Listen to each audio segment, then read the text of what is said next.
Hello friends, तो vocabs को देख लेते हैं, इम्पॉर्टेंट वर्ड्स को देख लेते हैं जो कि बहुत ही इम्पॉर्टेंट है।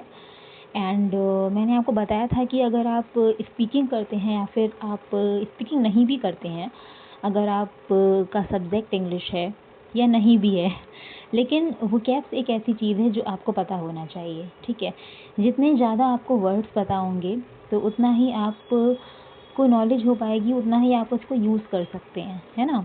आप किसी को पढ़ा भी सकते हैं। तो वोकैब्स जो वर्ड्स हैं वो आपको बहुत अच्छे से पता होने चाहिए। तो चलिए हम आज के वर्ड्स को देख लेते हैं।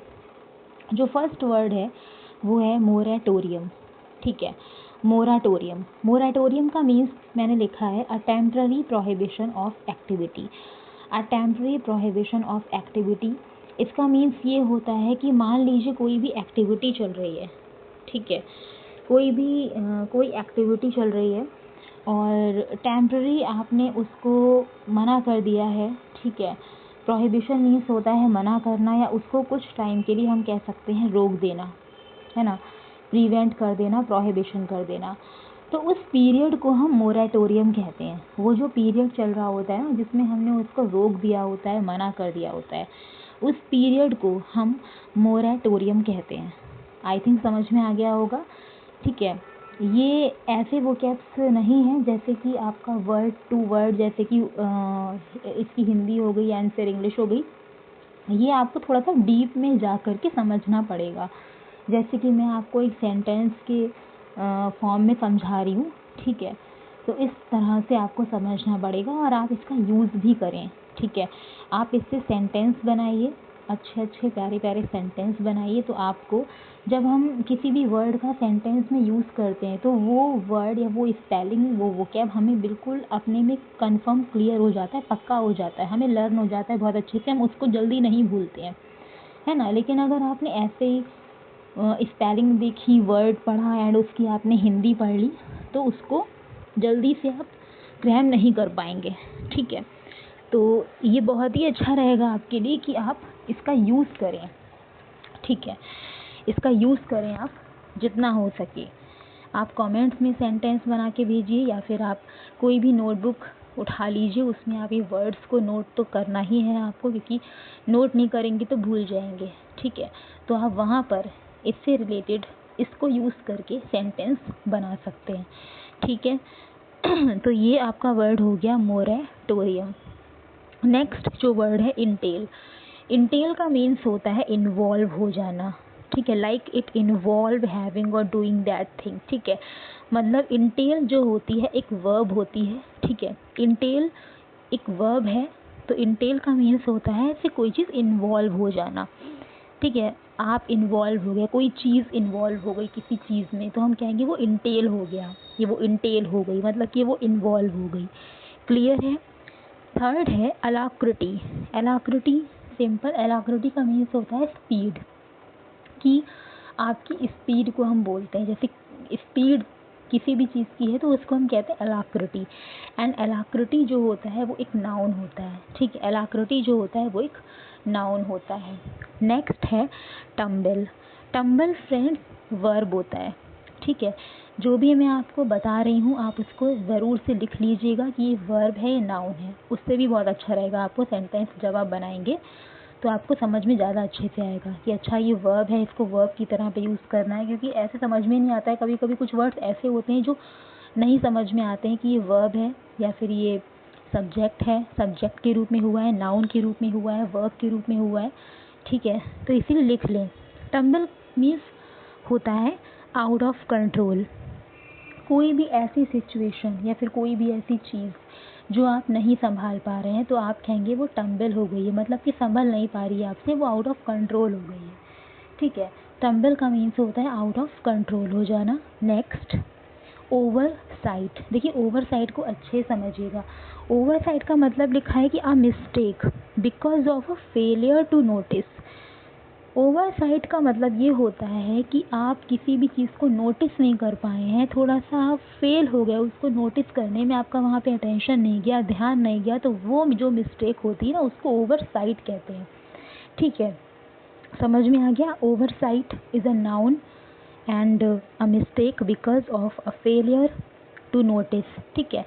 आप कोई चीज़ नोटिस नहीं कर पाए, आप वो नोटिस करने में फेल हो गए थोड़ा सा, है ना। कोई भी चीज़ है, कोई भी है, या कोई आप बुक पढ़ रहे हैं तो उसमें कोई कंटेंट लिखा है, या कोई सब्जेक्ट है, कोई टॉपिक है, उसमें कोई बात ऐसी कही गई है जो आपको बाकी याद है, बट वो एक चीज़ नहीं आप देख पाए, तो आप कहेंगे ओवरसाइट हो गया, मेरे आँखों से ओवरसाइट हो गया, मतलब कि मैं नोटिस नहीं कर पाया, ठीक है। नोटिस नहीं कर पाना, उसको नोटिस करने में फेल हो जाना, तो हम इसको बोलते हैं ओवरसाइट, ओवरसाइट हम इसको बोलते हैं। नेक्स्ट फ्रेंड है डॉजी। डॉजी देखिए यहाँ पर एक एडजेक्टिव होता है, एंड डॉजी का मीन्स होता है डिसऑनेस्ट, अनरिलायबल, ठीक है। जिस पे आप विश्वास ना कर पाए, ठीक है, जो ऑनेस्ट ना हो, जो ऑनेस्ट नहीं होगा वो डिसऑनेस्ट होगा, तो यहाँ पर ये एडजेक्टिव के फॉर्म में यूज़ हुआ है। एंड अनरिलायबल, भाई रिलायबल मीन्स होता है विश्वसनीय, तो अनरिलायबल का मतलब हो जाएगा जो डॉजी है, जो अविश्वसनीय है, जो आप ईमानदार नहीं है, जो आपके विश्वास करने के लायक नहीं है, तो that is an adjective, and Doge का मीन्स होता है डिसऑनेस्ट एंड अनरिलायबल। नेक्स्ट है आपका स्क्रैम्बल। स्क्रैम्बल के बारे में मैं बताना चाहूँगी कि स्क्रैम्बल एक वर्ब है।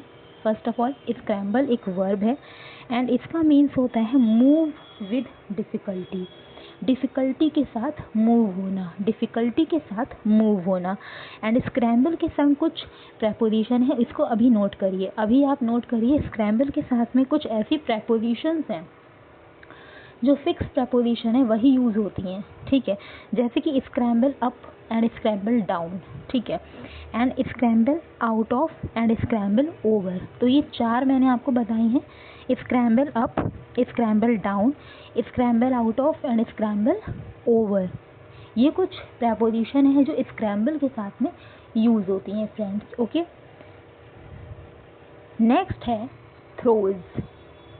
आपने शायद ये वर्ड सुना होगा, मोस्ट ऑफ यूज़ करते हैं लोग जब अपनी स्टोरी को बताते हैं कभी कभी, या कोई भी खुद से रिलेटेड कोई कुछ बताते हैं, ठीक है, तो मोस्ट ऑफ यूज़ करते हैं थ्रोज, ठीक है। थ्रोज का मीन्स होता है फ्रेंड्स बहुत ही दर्द में होना, to be in much pain, बहुत ही दर्द में हो हैं, मतलब हैं आप, ठीक है, तो यूज़ करते हैं थ्रोज का।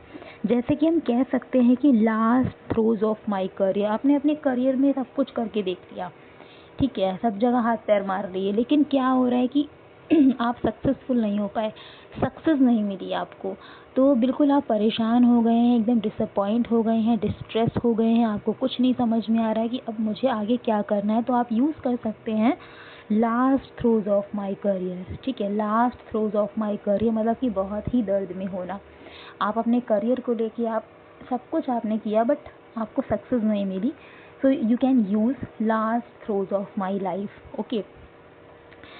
इसके बाद नेक्स्ट है हीव। हीव का मीन्स होता है लिफ्ट विद एफर्ट, किसी भी चीज़ को उठाना बहुत ही एफर्ट्स लगा के, बहुत ही प्रयास करके, बहुत ही एफर्ट्स लगा के किसी भी चीज़ को लिफ्ट करना, किसी भी चीज़ को उठाना, उसको हम कहते हैं हीव। एंड फ्रेंड्स हीव का एक और मीनिंग होता है produce a sign of relief, मैंने यहाँ पे लिखा नहीं है। हीव का मीन्स होता है produce a sign of relief, मतलब कि जब आप बहुत ही रिलीफ में हो जाएं, बहुत आपको रिलीफ मिले।